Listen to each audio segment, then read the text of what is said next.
Hello बच्चों, चलिए प्रश्न को समझते हैं। दिया गया प्रश्न कुछ इस प्रकार है, जहां पर हमें कहा जा रहा है 5 cos theta plus 3 cos theta plus pi बटा 3 प्लस 3 का महत्तम मान क्या होगा। जहां पर 4 विकल्प दिए हुए हैं। पहला विकल्प है 5, दूसरा विकल्प है 11, तीसरा विकल्प है 10 और चौथा विकल्प है इनमें से कोई नहीं। तो चलिए प्रश्न को हल करते हैं। सबसे पहले प्रश्न के अंदर मुख्य अवधारणा को लिखते हैं। मुख्य अवधारणा के अंदर मैं आप लोगों को इस प्रश्न को हल करने के लिए जिस सूत्र का हम उपयोग करेंगे वो सूत्र लिखवाने वाला हो। तो मुख्य अवधारणा, सबसे पहले नंबर पे हम कोस ए प्लस बी का जो सूत्र होता है उसका उपयोग हम यहाँ पर करने वाले हैं। तो कोस ए प्लस बी बराबर होता है कोस ए गुणा कोस बी माइनस साइन ए गुणा साइन बी के। ठीक है जी।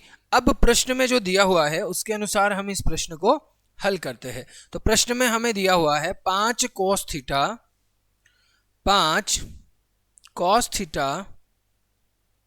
Plus 3 cos theta plus pi बटा 3। ये हमें प्रश्न के अंदर दिया हुआ है। तो सबसे पहले अब हम इस प्रश्न को हल करेंगे। तो यहाँ पर हम सूत्र लगाएंगे, यहाँ पर हम सूत्र का उपयोग करेंगे 5 कॉस थीटा ऐसा का ऐसा प्लस 3 और यहाँ पर कोस ए प्लस बी का सूत्र लग जाएगा। तो कोस ए प्लस बी का सूत्र लगाएंगे तो क्या होगा, कोस ए यानी कि cos theta into cos B यानी कॉस पाई बटा 3 माइनस साइन थीटा गुणा साइन पाई बटा 3, कोष्टक बंद हो जाएगा और प्लस 3। ठीक है। अब इस प्रश्न को आगे हल करेंगे तो हम क्या पाएंगे, 5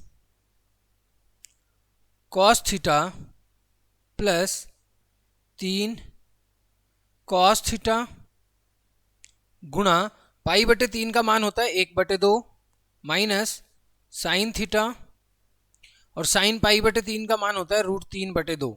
ठीक है जी। कोष्टक बंद और प्लस का 3। अब इसको आगे और हल करेंगे तो हम पाएंगे 5 कॉस थीटा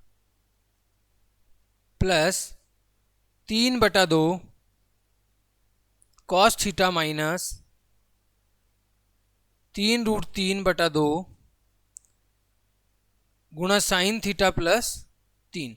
ठीक है जी। इसको और हल किया हमने, जब लघुत्तम लिया 3/2 कॉस थीटा और 5 कॉस थीटा के बीच में, तो ये बन गया 13/2 कॉस थीटा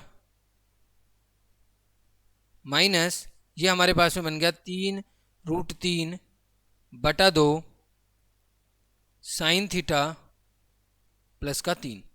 अब इस प्रश्न को आगे हल करते हैं तो हम यहाँ पर मानेंगे जैसे हमारे पास में क्या है, 13/2 cos theta minus 3/√3/2 sine theta plus 3, ये हमारे पास में है।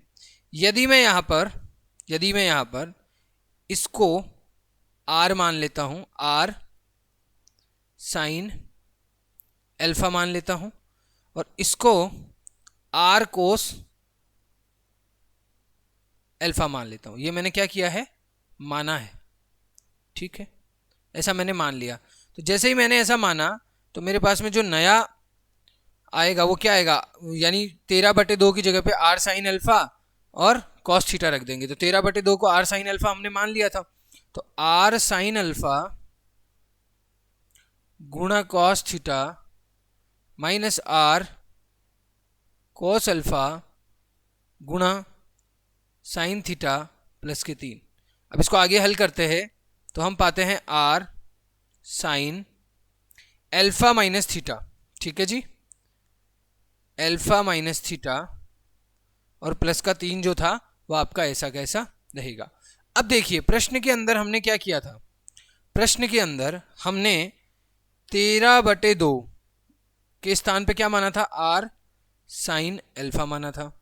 ठीक है ना, जिसका यदि मैं 13/2 बराबर r साइन अल्फा माना था ना, r ये r है। ठीक है, r साइन अल्फा माना था।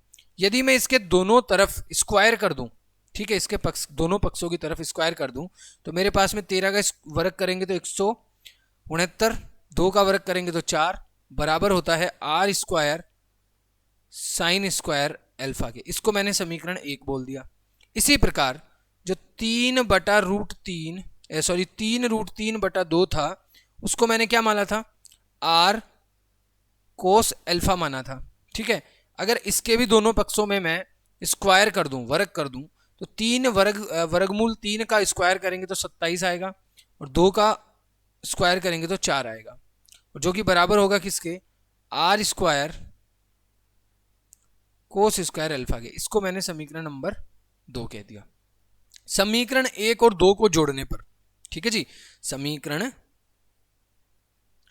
1 + 2 करने पर, समीकरण 1 और 2 को यदि मैं जोड़ देता हूं तो मेरे पास में क्या मिलेगा मुझे, यहां पे देखिएगा 169/4 + 27/4 बराबर r square sine square alpha plus cos square alpha मिल जाएगा। अब इसको हल करेंगे तो आर स्क्वायर बराबर कितना आ जाएगा, 49 आ जाएगा, यानी 49 आ जाएगा। तो आर का मान कितना आ जाएगा, आर का मान आ जाएगा 7। अब आर का मान 7 आ गया, इस आर के मान को हम कहाँ रख सकते हैं, हमारे पास में जो समीकरण था क्या बनाया था हमने, r sine alpha minus theta plus का 3, ये वाला जो समीकरण था हमने पीछे बनाया है। ठीक है, इसके अंदर यदि मैं आर के स्थान पे 7 रख दूं, क्योंकि आर का मान हमने निकाल लिया, तो क्या बनेगा, 7 sign alpha minus theta plus का 3 बन जाएगा। अब इसकी सहायता से हम इस प्रश्न को आगे हल करेंगे। तो चलिए मैं यहां पे करवा देता हूं। मुझे पता है कि जो साइन थीटा है यानी -1 साइन थीटा का जो है वो 1 और -1 के बीच में है। ठीक है, 1 और -1 के बीच में है, तो मेरे पास में साइन अल्फा माइनस थीटा है, तो ये क्या हो जाएगा, ये भी 1 और -1 के बीच में आ जाएगा। यहां पे जैसे मैंने लिख दिया साइन अल्फा माइनस थीटा। ठीक है जी, ठीक है जी। तो यहां पे मेरे पास में 7 है, 7 साइन अल्फा माइनस थीटा है, तो मैं क्या करूंगा, 7 से गुणा कर दूंगा पूरे को, तो माइनस का 7 हो जाएगा। ठीक है, 7 साइन अल्फा माइनस थीटा हो जाएगा 7 से गुणा करने पर। ठीक है, और ये 7 हो जाएगा। ठीक है जी। अब प्लस का 3 और था, आपको पता है, तो पूरे में क्या करूंगा, प्लस के 3 को जोड़ दूंगा, तो माइनस का 7 प्लस का 3, ठीक है, 7 sign alpha minus theta plus 3, 7 + 3।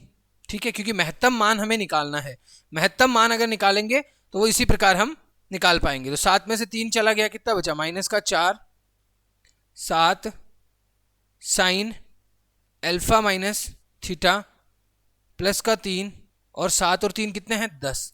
तो ये जो 10 आया है ये हमारा क्या, महत्तम मान आ गया। अतः महत्तम मान कितना आ गया, महत्तम मान बराबर 10 आ गया, और यही हमें निकालना था। तो 10 हमारा क्या हो गया, उत्तर हो गया। आशा करते हैं यह प्रश्न आपको समझ में आ गया है। धन्यवाद।